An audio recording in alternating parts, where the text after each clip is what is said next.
little bit of algebraic manipulation. We discussed the range, that the range of the correlation coefficient will lie between -1 and +1. Associated with that, I said that we are going to discuss one more part one more important result from this estimation of error.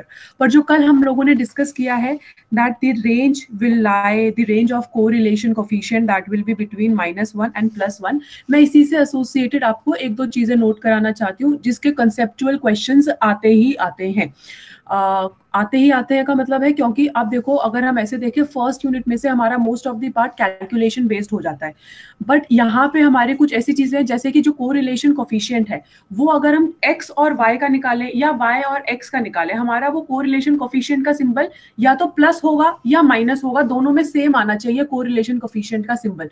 तो ऐसे कुछ conceptual questions आ जाते हैं, इसीलिए हमें जो range है -1 +1 correlation coefficient अगर एग्जैक्टली +1 है तो क्या रिलेशनशिप है, उस केस में हमारे एरर्स कैसे होंगे, तो उससे एसोसिएटेड एक दो चीजें हमें डिस्कस करनी है।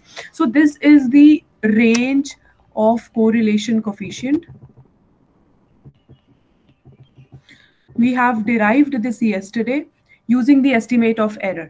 So now see, first part is if we are saying, if suppose that correlation coefficient is equal to +1, अगर हमारा +1 है या फिर हम बोल रहे हैं correlation coefficient is -1, तो जैसे ही हमने +1 बोला इसका मतलब परफेक्ट पॉजिटिव कोरिलेशन एग्जिस्ट करता है। तो इसमें हमारा एक स्ट्रेट लाइन आ जाएगा, अपवर्ड स्लोपिंग स्ट्रेट लाइन। जब हम स्कैटर डायग्राम ड्रॉ करेंगे तो हमारा एक अपवर्ड स्लोपिंग स्ट्रेट लाइन आ जाएगा, that is perfect positive correlation. Whereas जब हमारा कोरिलेशन कोफिशिएंट -1 है, इसका मतलब ये हम लोगों का परफेक्ट नेगेटिव कोरिलेशन है। तो जब वन वेरिएबल इंक्रीज हो रहा है दूसरा वेरिएबल डिक्रीज करेगा, and again this would be a downward sloping regression line that we will get. So I hope things are clear till here. अब अगर हमने बोला है कि हमारा अगर कोरिलेशन कोफिशिएंट +1 आ रहा है या -1 आ रहा है, इसका मतलब कि हमारे जो एरर के चांसेस हैं वो तो निल हो गए, एरर तो होगा ही नहीं। अगर जैसे हमने जो कल क्वेश्चन सॉल्व किया था उसमें हमारा कोरिलेशन कोफिशिएंट आ रहा था 0.97, वो हमारा 1 तो नहीं आ रहा था। जब हमारा 0.97 कोरिलेशन कोफिशिएंट आ रहा था तो हमारी एरर भी आ रही थी, एस्टिमेट ऑफ एरर में हमारा एक पॉजिटिव नंबर आ रहा था। But when we are saying that correlation coefficient is exactly equal to +1 और -1, it means that the errors will be 0। जो हम लोगों का एस्टिमेटेड वैल्यू ऑफ y आना चाहिए given the value of x, वो हमारा एग्जैक्टली इसी लाइन पे लाई करेगा।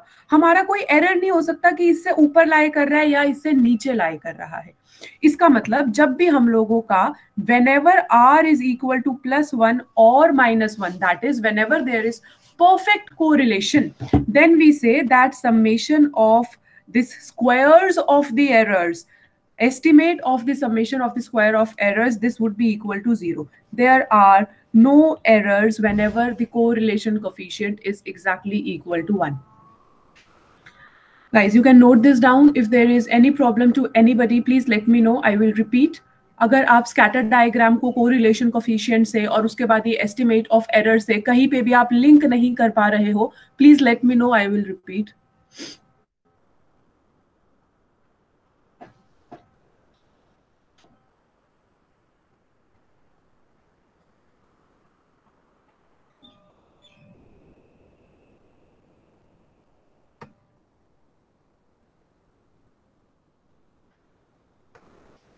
Done, Kanishk? All right, Kanishk. I think others are also done. So I'll just rub this scatter diagram because I have to explain something below this. Okay. Now, see, हम लोगों का y on x वाला जो equation आया था, that was y equal to y bar plus correlation coefficient, that is r dot standard deviation of y, standard deviation of x into x minus x bar. अब हमने ये बोल दिया कि हमारा ये जो कोरिलेशन कोफिशिएंट है ये तो +1 है, तो हम लोगों का रिलेशनशिप कैसा हो जाएगा? So this will be y minus y bar equal to, ये हमारा 1 हो गया correlation coefficient, so this would be standard deviation y, standard deviation x, x minus x bar. So we will get y minus y bar divided by standard deviation of y, which will be equal to x minus x bar divided by standard deviation of x. So whenever the correlation coefficient is equal to +1, मतलब जब भी हम लोगों का perfect correlation coefficient हो जाएगा, यहाँ पे हमने कोरिलेशन कोफिशिएंट प्लस में लिया है, अगर ये -1 होता तो हम लोगों का एक सिंपल यहाँ पे माइनस ऐड हो जाता, जो ये डिस्प्ले करता कि नेगेटिव रिलेशनशिप है x और y के बीच में. अगर यहाँ पे ये पॉजिटिव है, इसका मतलब कि हम लोगों का पॉजिटिव रिलेशनशिप अकर कर रहा है. So we will get this equation, this line of regression whenever line of regression of y on x whenever the correlation coefficient is +1. On the other hand, when we discuss the line of regression of x on y, so our relationship was x equal to x bar plus correlation coefficient, standard deviation of x, standard deviation of y, y minus y bar. So in this case, our equation, when we take that correlation coefficient is +1, so our relationship would be x minus x bar equal to standard deviation of x, standard deviation of y, y minus y bar, x minus x bar divided by standard deviation of x equal to y minus y bar divided by standard deviation of y.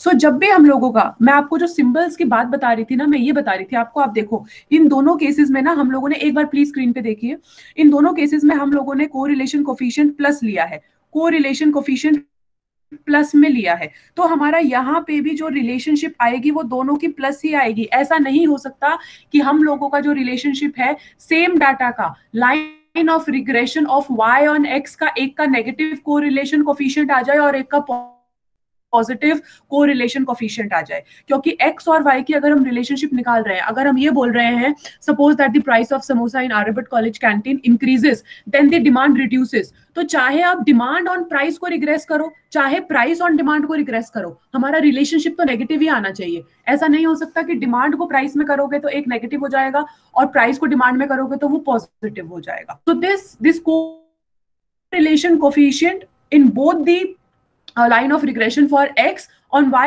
and for y on x will have same symbol. All right, guys, you can note this down, but in the meantime, please quickly reply on chat that did you get this concept of that this symbol of correlation coefficient will be same in both the cases, whether it is line of regression of y on x or x on y. Please quickly reply. कल हम लोगों ने, परसों हम लोगों ने line of regression of y on x किया था, जिसमें हम लोगों का कुछ इक्वेशन आया था, और मैंने आप लोगों को कल कहा था कि आप लोग please line of regression of x on y भी फाइंड कीजिएगा. तो उस केस में जो हमारी रिलेशनशिप आएगी ना, उसमें दोनों हमारे सिंबल्स पॉजिटिव आएंगे. मैं आपको एक एग्जांपल लेके बताती हूँ. सपोज हमारा जो y का इक्वेशन आ रहा है, I don't exactly remember, but I think it was 84.4 plus 0.86x. I think it was this. numbers पे अभी आप न्यूमेरिकल टर्म से फोकस मत करो. अब जब आप x और y निकालोगे तो सपोज आपका कुछ ऐसा आता है, तो यहाँ पे आपके जो ये दो सिंबल्स है ना, ये प्लस और ये प्लस, ये दोनों आप लोगों का सेम होना चाहिए. ये माइनस माइनस में नहीं हो सकता, एक प्लस और एक माइनस अपोजिट सिंबल्स नहीं हो सकते हैं. जिस तरीके से x y को इंपैक्ट कर रहा है, अगर वो पॉजिटिव है तो जब y में चेंज होएगा और जो x में चेंज होएगा वो भी पॉजिटिव होगा, वो नेगेटिव नहीं हो सकता है. This is what I am trying to tell you. So okay, so this is one point over here. Second point मुझे जो आपको बताना that was कि हम लोगों का core, अच्छा, you can note this down guys, let me know when you are done, and if you want me to write something, let me know, I'll write down. If you feel I am going at a very high speed, you can let me know, I will slow down my speed. All right, done. Okay, the second important thing, again conceptual questions इससे आ सकता है, that is that if R is equal to 0, that is if correlation coefficient is equal to 0, it means that there is, अच्छा, अगर correlation coefficient 0 होगा तो हमारा दोनों x variable और y वेरिएबल के बीच में कैसा रिलेशनशिप एग्जिस्ट करेगा? No relation. No relation, right? Was it Rishabh? Yes, ma'am. Okay, yeah. Okay, so now I've started recognizing your voices. I'll get better with time. Okay. So yes, अगर हम लोगों का r equal to 0 है, then it means that there would be no correlation between x and y. अब आप देखो, अगर कोई correlationship exist ही नहीं करती है, तो मैं दोबारा से इस इक्वेशन को नीचे लिखेंगे, देखते हैं हमारा क्या इक्वेशन आता है. So we will get y equal to y bar plus correlation coefficient तो जीरो हो गया into standard deviation y x minus x bar. इसका मतलब ये सारी की सारी टर्म जीरो हो गई. So whenever our correlation coefficient is equal to zero, हमारा regression of y on x का इक्वेशन आ जाएगा y equal to y bar, y equal to y bar. Similarly जब हम लोग रिग्रेस करेंगे x ऑन y को, तो हम लोगों का इक्वेशन आ जाएगा यहाँ पे, फिर हम लोगों का बाद x इक्वल टू x बार हमारी इक्वेशन आ जाएगी. Please give me a quick conformation, इस ये इक्वेशन कैसे आई है, ये आप लोगों को क्लियर है? y, फिर हम इसका डायग्राम करेंगे. y equal to y bar and x equal to x bar कैसे आया है? Is it clear to you guys? ठीक है. Okay, so now let us see कि इसके डायग्राम में क्या होता है. So again we'll just draw x axis and y axis. So this is x dash, y dash not. Suppose हम लोगों का जो y x बार आ रहा है, say this is x bar. Okay, x equal to x bar यहाँ पे कहीं पे लाई कर रहा है and y equal to y bar यहाँ पे लाई कर रहा है. Let us draw the lines for these, क्योंकि अब हम लोगों का कोई चेंज ही नहीं हो रहा है x की वजह से. So x equal to x bar का इक्वेशन अगर हम लोगों का बनेगा, that would be like this, and y equal to y bar का जो लाइन बनेगा, that will be like this. So this line would be regression of x on y, and this will be regression of y on x. This would be our line, and ये जो हमारा intersection point होएगा, तो जब भी हमारा, the point that I am trying to tell you is whenever the correlation coefficient is zero, I will write this down if you want me to, but first please listen. Whenever the correlation coefficient is zero, that is one variable is not impacting the other variable, then the two lines of regression, that is line of regression of y on x and line of regression of x on y, they are going to intersect each other at right angles. They are going to intersect each other at right angles at the coordinates x bar and y bar, at the coordinates x bar and y bar. So this will represent x equal to x bar, and this will represent y equal to y bar. Do you want me to write this line? Ma'am ये उल्टा नहीं समझ आप लिखते. लोगों को आ गया होगा? Regression of y on x हमारी दूसरी लाइन नहीं होनी थी, रेड वाली नहीं. रिग्रेशन ऑफ रेड वाली तो लिखी है y on x. ग्रीन वाली होनी थी ma'am, regression of y on x. बेटा देखो, हम लोगों का जो ये इतना डिस्टेंस आ रहा है, ये हमारा y इक्वल टू y बार आ रहा है ना, y इक्वल टू y बार. हम लोग प्लॉट कैसे करते हैं? हम लोग प्लॉट करते हैं कि हमने एक यहाँ पे x का टर्म लिया और एक y का टर्म लिया, तो जो हमारा वर्टिकल डिस्टेंस है वो y equal to y bar है, तो वर्टिकल वाली line regression of y on x होएगी ना. Yes ma'am. नहीं समझ आया? मैम आ गया समझ. मैं वैसे लाइन के उससे कह रहा था, आप जैसे डिस्टेंस के उससे कह रहे हो, तो आप सही कह रहे हो. हाँ, क्योंकि हमारा ये जो वर्टिकल डिस्टेंस आया है वो तो y इक्वल टू y बार से आया. जो वर्टिकल लाइन आई है वो वर्टिकल लाइन तो y इक्वल टू y बार से आई है ना. यस मैम, आगे समझ में. ठीक, ओके. अच्छा, मैं ये पूछ रही थी, do you want me to write this line that whenever the correlation coefficient is equal to 0, then the two lines of regression will intersect at 90 degrees? No ma'am, आगे समझ में. हाँ, बट बाद में भूल मत जाना एग्जाम के टाइम पे, क्योंकि कॉन्सेप्चुअल क्वेश्चंस ऐसे ही चीजों से बनते हैं, इसीलिए बोल रही हूँ. या तो लिख लो, whenever the correlation coefficient is 0, then the two lines of regression will intersect each other at the right angles with the coordinates x bar, y bar.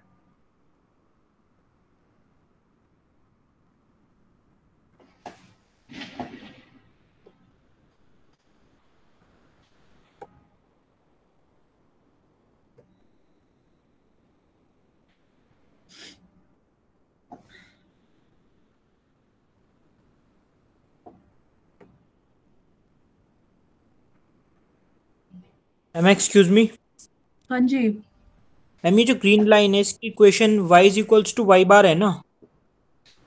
जो ग्रीन लाइन है, ग्रीन लाइन की equation y equal to y bar कैसे होगी? x on y का equation अभी हमने यहाँ पे लिखा, आप देखो लेफ्ट साइड वाले पेज पे, ये जो हमने लिखी है यहाँ पे x इक्वल टू x बार आई है, regression of x on y की, तो वो यस मैम। y इक्वल, हाँ तो वही तो लिखा है यहाँ पे, x इक्वल टू x, जो हॉरिजॉन्टल पॉइंट। मैं आप लोगों को ना एक एग्जांपल लेके बताती हूँ, ठीक है? सपोज हम लोगों का x बार आ रहा है से 20 और y बार आ रहा है 10, ठीक है?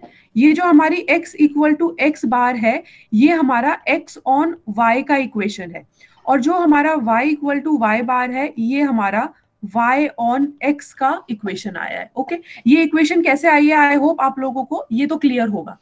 So now I Yes, will ma'am. Plot this, ठीक है? ये x dash y dash not. अच्छा, अब देखो हमारा जो ये y आया है, y बार इज 10, ठीक है? और हम लोगों का जो x आया है वो 20 आया है। बट जब ये अब क्योंकि हम लोगों का ये x 20 आया है, हम लोग अगर कोऑर्डिनेट्स प्लॉट करेंगे तो ये कोऑर्डिनेट्स हमारे प्लॉट कैसे होंगे? ये y यहाँ पे आ जाएगा एंड 20, सो ये कोऑर्डिनेट हम ऐसे ही प्लॉट करते हैं ना, 10 20 करके। इतना क्लियर हुआ? पहले x एक्सिस का कोऑर्डिनेट नहीं लिखते? पहले x एक्सिस का लिख लो बेटा, कोऑर्डिनेट्स तो यही आएंगे। अच्छा सॉरी 2010 यस मैम। 2010 राइट। इतना क्लियर हुआ? Yes ma'am. हाँ, उसके बाद हम लोगों ने यहाँ पे देखो, इस अब लेफ्ट साइड वाले उसमें देखना, यहाँ पे हमने x बार y बार ही लिखा है। तो जो ये हमारी इक्वेशन आई है x इक्वल टू 20, इसका मतलब हम लोगों का जो ये इक्वेशन है बार वाली, अगर हम यहाँ से प्लॉट करेंगे तो ये regression of x on y आएगा ना, हॉरिजॉन्टल, ये तो x ऑन y आएगा, और ये हमारा जो वर्टिकल है ये y ऑन x आएगा, क्योंकि जो हमारा वर्टिकल डिस्टेंस हमने ये जो डिस्टेंस लिया है, ये वाला जो डिस्टेंस लिया है 10 वाला जो डिस्टेंस है, ये y का डिस्टेंस है ना, और यहाँ से हमने इस पॉइंट से जो यहाँ पे लिया है ये x का डिस्टेंस आया है, ये x का डिस्टेंस आया है, ये y का डिस्टेंस आया है। मैम पर अगर हम जैसे regression of y on x में कोऑर्डिनेट लें 0 10, तो उस हिसाब से तो ये जो लाइन आपने ग्रीन वाली ड्रॉ करी थी, ये वाली regression of y on x हो जाएगी। आप एक बार रिपीट करो, क्या कह रहे हो? अगर हम लोग y ऑन x का लेते हैं 0 10 कोऑर्डिनेट, यस मैम। देखो y तो हमारा 0 ही रहेगा, वो यहाँ पे भी हमने वही लिया है, 0 20 तो लिया है हमने यहाँ पे, क्योंकि y इम्पैक्ट नहीं, x इम्पैक्ट नहीं कर रहा है, y Yes. की इक्वेशन तो हमारी आई है, वो y तो आया है। मैम आपने y को हॉरिजॉन्टल एक्सिस पे लिया, इससे कंफ्यूजन हो रही है थोड़ी। बेटा मैंने y, आप इसका डिस्टेंस आप लोग देखो एक बार, मैं फिर से जूम करके बता रही हूँ। नहीं वो नहीं कह रहा मैम, हाँ, y को आपने हॉरिजॉन्टल लाइन करा है, जो y डैश वाली लाइन है वो आपकी हॉरिजॉन्टल लाइन है, और x डैश आपने वर्टिकल लिया है, तो इससे थोड़ी कंफ्यूजन हो रही थी।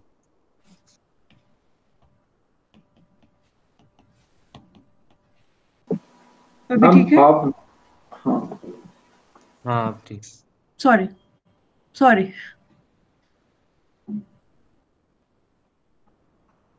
यस, इस वाले में भी यही हुआ है, सॉरी। यहाँ सही प्लॉट किया है बट वहां पे वो हो गया है।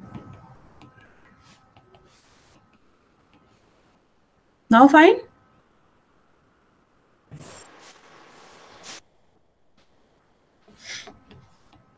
और मैं इसको क्लियरली लिख देती हूँ, दिस इज x डैश। अभी तो किसी को कोई प्रॉब्लम नहीं है?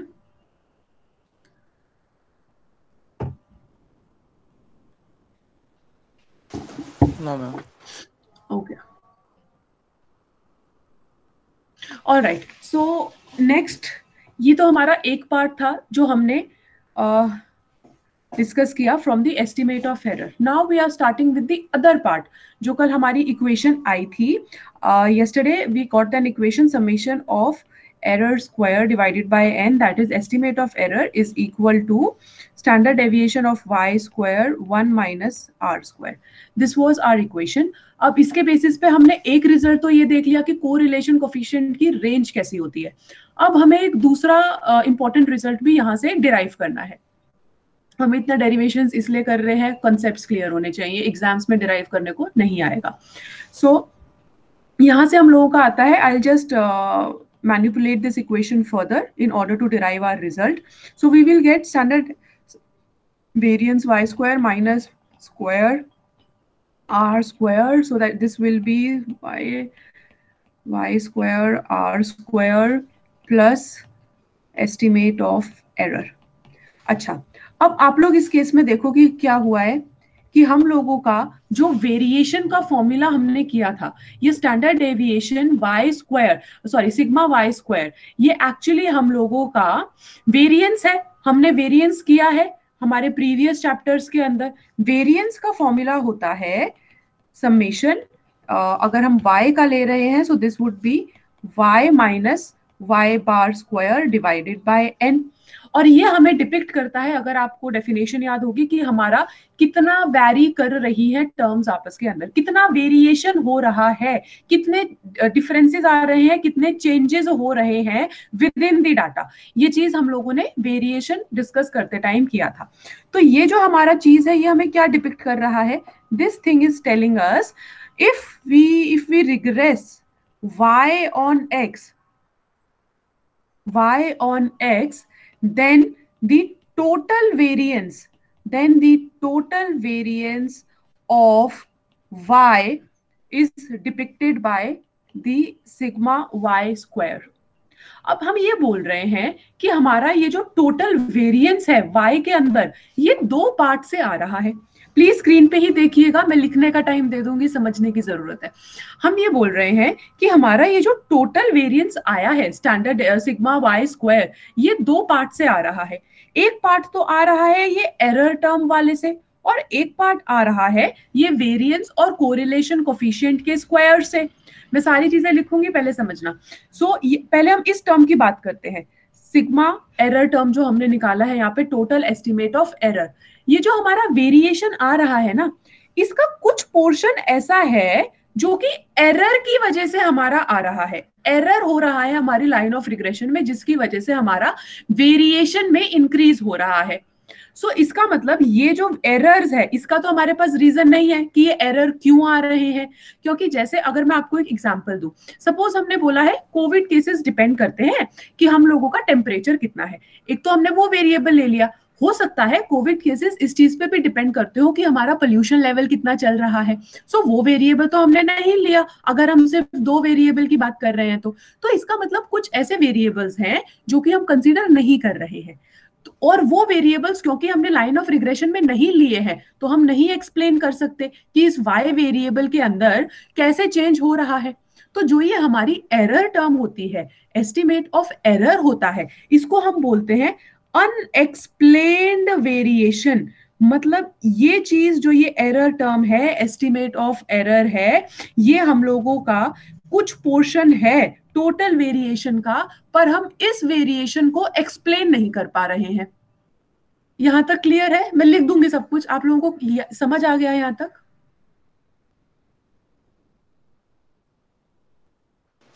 Yes, ma'am. Guys, please reply on chat. I would like to see messages.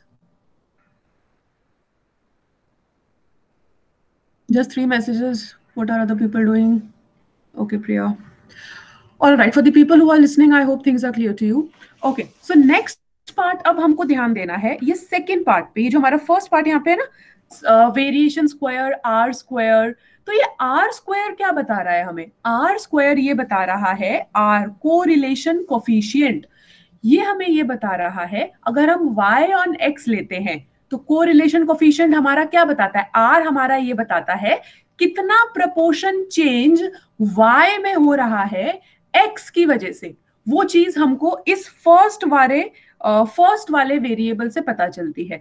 That is, अब आप देखो यहाँ पे variation, standard deviation y square, this is variation that is happening due to this r square. That is due to the correlation coefficient. तो इसको तो हम explain कर सकते हैं, क्योंकि ये जो आर है, आर रिप्रेजेंट करता है वाई में कितना चेंज हो रहा है। वाई का चेंज मतलब ये वेरिएशन कितनी आ रही है, स्टैंडर्ड डेविएशन वाई स्क्वायर कितना हो रहा है due to the changes in the X variable. तो ये तो हम इजिली एक्सप्लेन कर सकते हैं।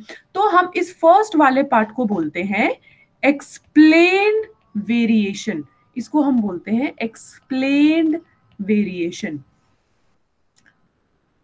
जस्ट क्विकली रिप्लाई, आपको एक्सप्लेन्ड अनएक्सप्लेन्ड समझ आ गया? फिर मैं इसको फॉर्मली नेक्स्ट पेज से लिखूंगी, अभी सिर्फ मैंने समझाया है। explained and unexplained, everybody got it? Okay, so nice to see a full yes instead of why. Good. Okay, so now I'll just write everything down starting fresh. So I'm saying you can also write down side by side, and I will give time also. So I'm saying in the regression, I'll just use black pen, it would be more visible. In the regression of y on x, the total variation, the total variance of y is, standard variance का formula लिखना है minus square divided by n, and we can split this variance into two components. वो two components मैंने previous page पे equation के through explain कर दिए थे कि कैसे आए हैं। एक component तो है हमारा r square and variance, and second component है हमारा standard sigma of this error, estimated error of all the terms divided by n. So this is termed as, this is the estimate of error of when we regress y on x, and because this is the error, this is termed as unexplained variation. Whereas when we talk about this first part is explained by the linear relationship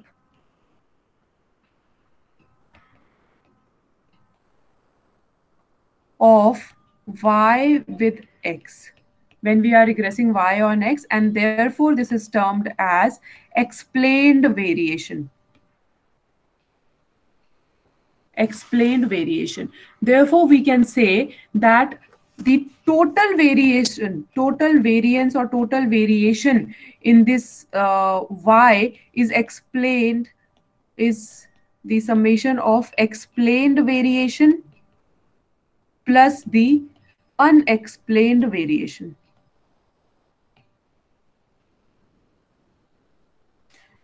I'll give you time to write, then I will move on to the next page. These are the two pages. Note down, let me know when you are done. If anybody wants me to explain this again, please let me know. I will explain things again. Let me know कहाँ से clear नहीं हुआ है, मैं दोबारा explain कर दूंगी आपको.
Done, Rishabh? All right.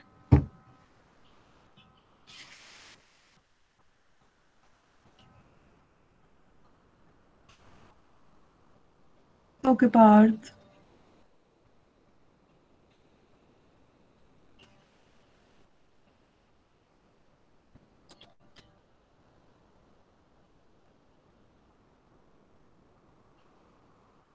All right, Vishal. If anybody wants me to wait, please let me know. Otherwise, I'm moving on.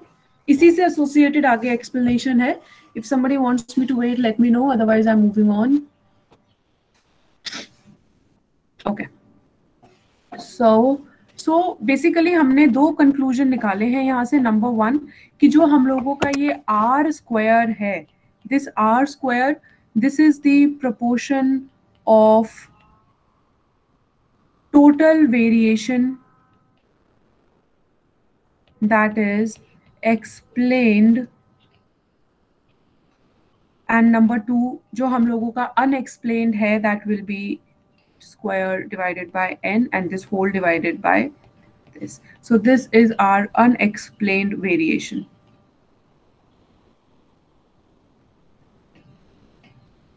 क्योंकि ये हमारा बता रहा है टोटल वेरिएशन और ये बता रहा है अनएक्सप्लेन्ड वेरिएशन, तो ये जो हमारा this total estimate divided total error estimate divided by the total variation, this is the proportion of total variation that we cannot explain.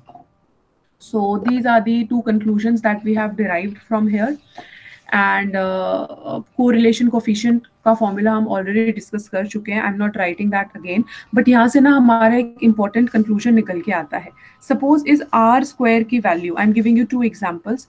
Suppose is R square की वैल्यू, अगर आर की value 0.1 है तो R square की value आ जाएगी 0.01. तो हम ये कंक्लूड करेंगे कि हमारा 1% of the variation in y is explained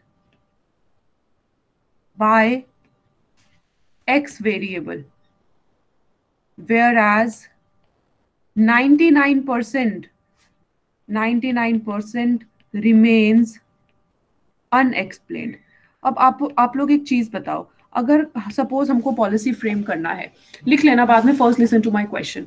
अगर हमको पॉलिसी फ्रेम करना है और सपोज हम लोगों को ऐसा लगता है, हम लोग इस अजम्पशन में है कि कोविड केसेस कोल्ड वेदर की वजह से बहुत ज़्यादा इम्पैक्ट हो रहा है, एंड पॉलिसी फ्रेम करनी है कि हमको किस टाइप का मेडिसिन चाहिए या किस वेदर में मेडिसिन देना है या किस वेदर में हमारे इंक्रीज हो सकते हैं कोविड के, तो हमें लॉकडाउन लगाना है.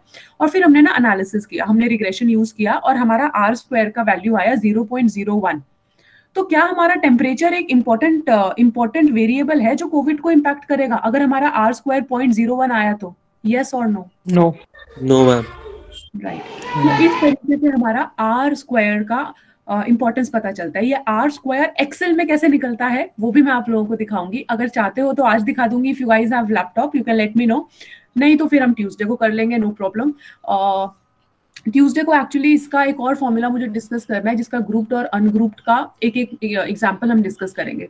तो अगर आज हम डिस्कस कर सकते हैं आर स्क्वायर तो बहुत अच्छी बात है कि एक्सेल में कैसे हम लोग लाइन ऑफ रिग्रेशन निकालते हैं, आर स्क्वायर निकालते हैं, पैरामीटर्स आते हैं, स्लोप आता है, इंटरसेप्ट आता है. So I can do that, we have time. But if you guys don't have laptops right now, then it's okay. We will do some other time when we all can do it together. Anyway, so suppose other example. अब हम example लेते हैं जो आप लोगों का कल का आंसर आया था. Suppose हमारा R आया था 0.97. So R square का वैल्यू कितना हो जाएगा? If somebody can just quickly tell me. So it would be 0.97 into 0.97. It would be 0.9409, right? So it means that 94% of the variation in y is explained or can be explained by x variable, and for what 0.6 or 6% remains unexplained. तो अगर हमारे पास limited data है और हम ये देखना चाहते हैं कि हम लोगों का कौन सा वाला वेरिएबल ज़्यादा इम्पैक्ट कर रहा है, तो नेचुरली हम ये 94 वाले को ज़्यादा लेंगे. इसमें हाई कोरिलेशन है. यहाँ पे ना माइनस सिंबल भी हो सकता है. जरूरी नहीं है कि हमारा आर स्क्वायर लेंगे तो नेचुरली वो पॉजिटिव हो जाएगा, बट कोरिलेशन कोफिशिएंट नेगेटिव भी हो सकता है, क्योंकि वो हमें ये डिस्प्ले कर रहा है कि रिलेशनशिप पॉजिटिव है या नेगेटिव है। आर स्क्वायर हमें बताएगा explained variation in Y with respect to X, और अगर हम एक्स ऑन वाई को रिग्रेस करेंगे तो हमारा आर स्क्वायर बताएगा एक्स में कितना चेंज हो रहा है with respect to changes in Y. So you can note this down, and guys, just quickly message on chat, can we do regression today on Excel, yes or no? If you guys have laptop, I want you guys to practice with me. Just message yes or no so that I'll be in a position to take a decision. Yes, no. Okay, Pranath is saying no. Okay, Rishabh is also saying no.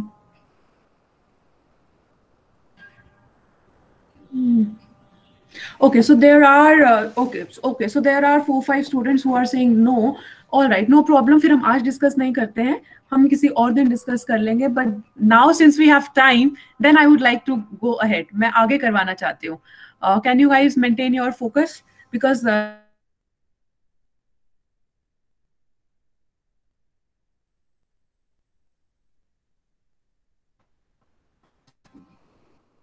अगर ज्यादा हो गया है तो बता दो, I stop.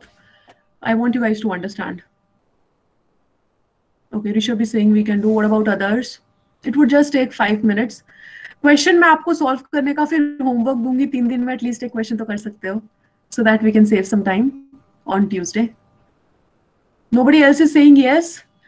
Guys, I am asking for an opinion. You no, because it is not a new chapter. It is a formula associated with regression only. Just a different formula so that we can directly calculate R instead of doing long calculations. That's it. Okay, so many people are saying yes. All right, great guys. So I'll just start with the next formula. That's a more basically हमने जो correlation coefficient है उसी से derive किया है। तो अभी तक हम क्या कर रहे थे कि हमने correlation, again I'll use black pen.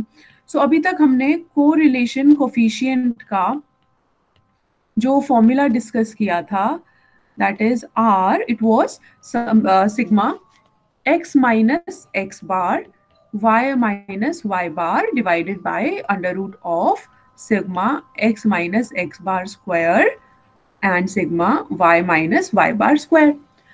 अब हम इसी फॉर्मूले को थोड़ा कन्वर्ट करेंगे, सिर्फ 3-4 स्टेप्स हैं।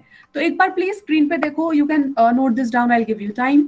सो इसको हम ये भी तो लिख सकते हैं that 1 divided by n sigma x minus x bar y minus y bar divided by under root of 1 minus x n sigma x minus x bar and under root of 1 minus n sigma x y minus y bar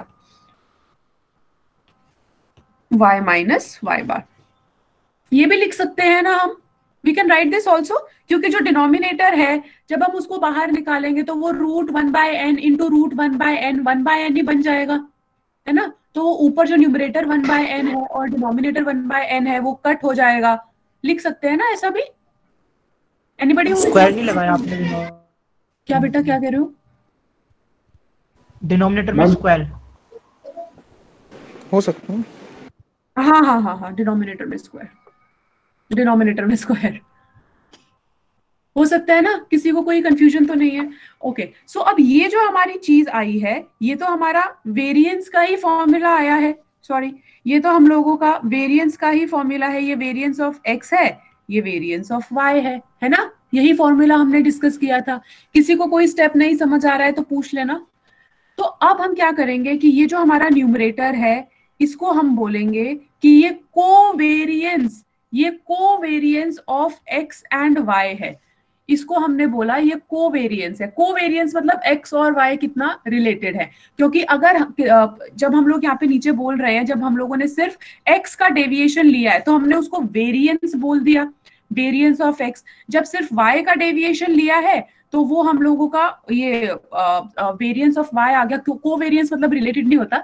उसी तरीके से हम लोग का जब हमने covariance x Y लिया है तो हमने दोनों की डेविएशंस ली हैं तो उसको हमने कोवेरिएंस बोल दिया कि एक साथ दोनों में कितनी डेविएशंस आ रही हैं। Is it clear? एक साथ दोनों में कितनी डेविएशंस आ रही हैं, इसलिए हमने इसको बोल दिया covariance of X and Y.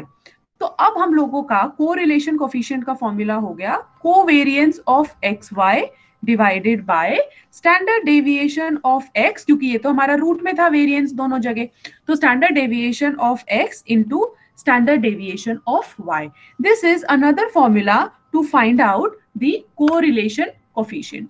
या फिर हम ये भी बोल सकते हैं that covariance xy is equal to correlation coefficient of X Y.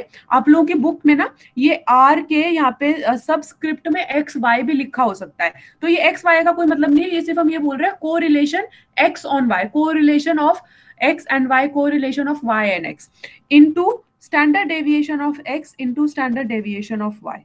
So this is our formula for the covariance of x y.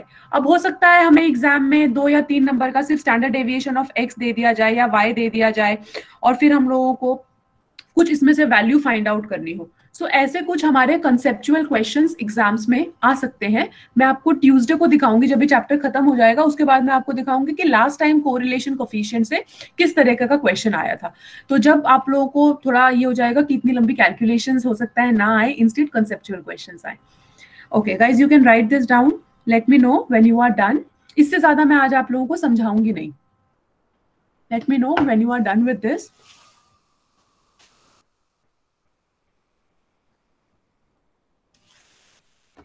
Okay, Rishabh. All right. So, guys, can I give you a question? We have 12 minutes. Can I give you a question? A small question having 10 data.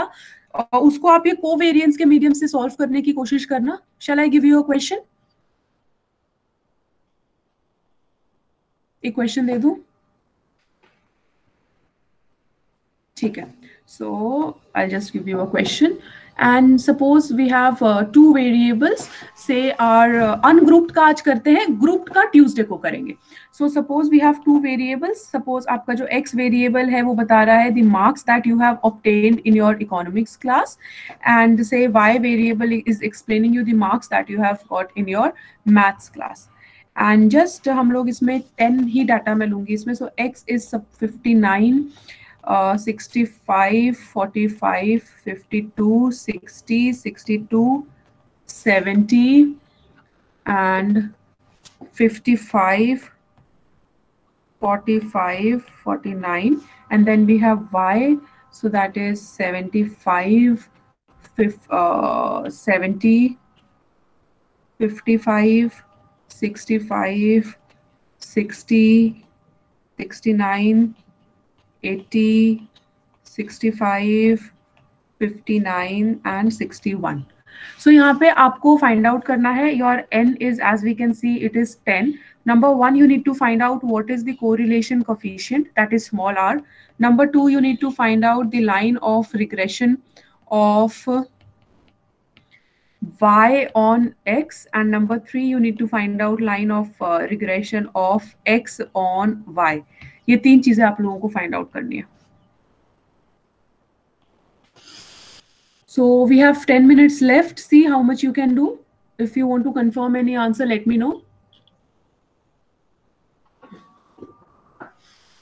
And for the people who don't know, guys, this is a reminder that we have test on Monday of your first 2 chapters of this unit, that is chapter 3 and chapter 4 from Nagar and Das. The name is I think classification and presentation of data, and the 4th chapter is measures of central tendency. So this is the, and this test would be of 10 marks. So by 10 marks, I don't mean that I will give you exactly 10 marks of question. I can give you a 50 marks of question also, and question paper, and then I will convert it from 10. Out of 10, I will convert it. And it will be MCQ test. कोई मैं आपको solve करने के लिए भी दूंगी, तो वो सोल्यूशन मैं आप लोगों से नहीं लूंगी. It will be MCQ test, Google form पे होएगा. एंड सो आप लोगों की जीमेल आईडी, उसमें आप लोगों का जीमेल आईडी रेडी होना चाहिए उस टाइम पे. I will give you a link at the same time, and I tell you the time also कि कितने बजे मैं क्लोज कर दूंगी. सो आपको सबमिट करना होगा उस टाइम पे. क्लास टाइम पे ही होएगा, क्लास टाइम से अलग नहीं होएगा. And by Sunday I will let you know कि कितने क्वेश्चंस हैं, कितने मार्क्स का है, एंड कितना टाइम होएगा इसमें. थ्योरेटिकल क्वेश्चंस, न्यूमेरिकल क्वेश्चंस दोनों इंक्लूड होंगे. जो भी चीज क्लास में की है उसी से आएगा, क्लास से बाहर कुछ नहीं आएगा.